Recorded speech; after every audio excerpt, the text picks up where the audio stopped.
Şikayət kimi çıxmasın, amma şikayət edəcəm. Belə böyük bir qlobal söhbət deyil. Sadəcə olaraq hipermarketlərin kassalarında dayanan insanlardan da şikayətim. Bu artıq dəfələrlə, inanın ki, 5 deyil, 10 deyil, dəfələrlə təkrarlanan bir vəziyyətdir. Artıq məndə qıcıq yaratmağa başlayır. Sıra mənə çatanda, kassada, mənim qarşıma keçib, mənim sıramı pozan, məndən üzr istəmədən, icazə almadan, heç mənim üzümə baxmadan mənim sıramı pozan insanlar 10 vəziyyətdən 10'unda da yaşlı nəsil nümayəndələridir. Yəni 65 plus yaş həddi.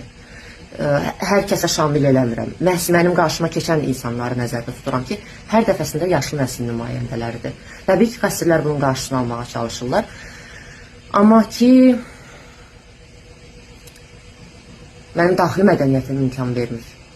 Mənim tərbiyəm imkan vermir ki, mən onlara kobudluq eləyim.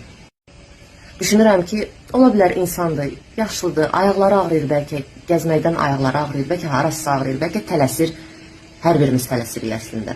Bəlkə gözləyəni var, falan filan deyib, mən üstündən keçirəm. Amma bu artıq əndazədən çıxmağa başlayır. Mən deyim ki, bu vaxta qədər heç bir uşaqlar, gənclər, gənc nəsil, yəni yeni yetmələr, mənim yaş həddində olan, məndən hətta bir nəsil irəli böyümüş insanlarda belə mən o hərəkətləri görməmişəm. Hər səfərində yaşlı insanlardır. Və hətta dəfələrlə olan bir məsələ var ki, onun birini misal gətirim. Bu yaxında olmuşdu. Məndən önə bir yaşlı qadın keçdi. Yenə sıramı pozdu təbii ki.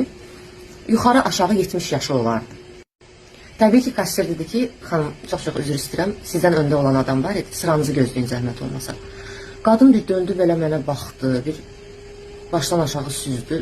Dedi, eybi yox, cavandır, hələ gözləyər, borcudur. Deyib, səbəti qoydu və heç nə olmamış kimi davam elədi. Kassir mənim üzümə baxdı ki, məndən bir reaksiya, dedim, eybi yox. Mən durub nənəm yaşında bir qadınla, anam yaşında bir qadınla orada mübahisə eləməyim mənə yaraşmazdı. Amma nədənsə o özünə yaraşdırdı.